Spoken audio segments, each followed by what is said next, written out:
Lundi 24 août 2020, chers internautes, bienvenue à cette nouvelle édition de la revue de presse sur JDC Plus TV, première livraison de la semaine que nous ouvrons avec des nouvelles de la capitale économique du Cameroun, frappée par de graves inondations suite à de fortes pluies vendredi dernier. Le quotidien Le Jour titre « Inondation, Douala sous les eaux ». Le journal d'Amanmana fait un résumé des quartiers touchés par cette montée des eaux, entre autres Makepe Misoke, Sable Bonamoussadi, Aqua. Depuis samedi, les populations sont passées au grand ménage. Du côté du quotidien Mutation, on parle d'une douche froide qui a surpris les populations de la capitale économique le vendredi 21 août 2020. Le journal de Georges Alain Boyomo présente le visage de Douala sous l'emprise des eaux avec des leçons de cet incident qui a mis à la rue plusieurs familles. Les leçons d'un vendredi noir à Douala sont à lire en pages 7, 8 et 9 du quotidien Mutation, édition de ce lundi 24 août 2020.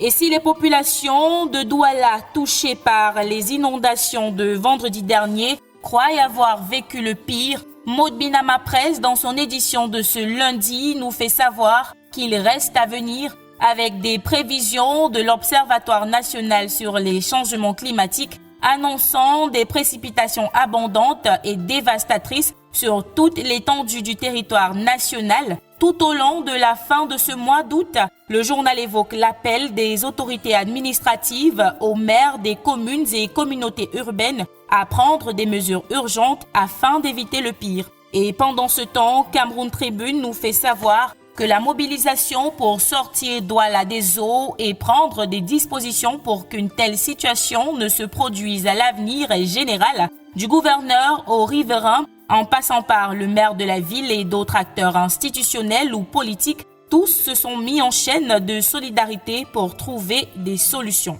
Parlons de toute autre chose à présent avec le journal Repère qui nous fait savoir que le temps est au règlement de compte au RDPC, la commission de discipline mise en place pour examiner les cas d'indiscipline relevés lors du double scrutin de février 2020 commence ses travaux ce lundi 24 août 2020 avec plus de 90 dossiers en instance. Ces travaux seront dirigés par Peter Mafani Moussongue. Cette information est reprise par Défi Actuel qui nous informe que 90 personnalités du parti sont menacées d'exclusion. Pour savoir de qui il s'agit, lisez les pages 2 à 3 de Défi Actuel, parution de ce lundi 24 août 2020.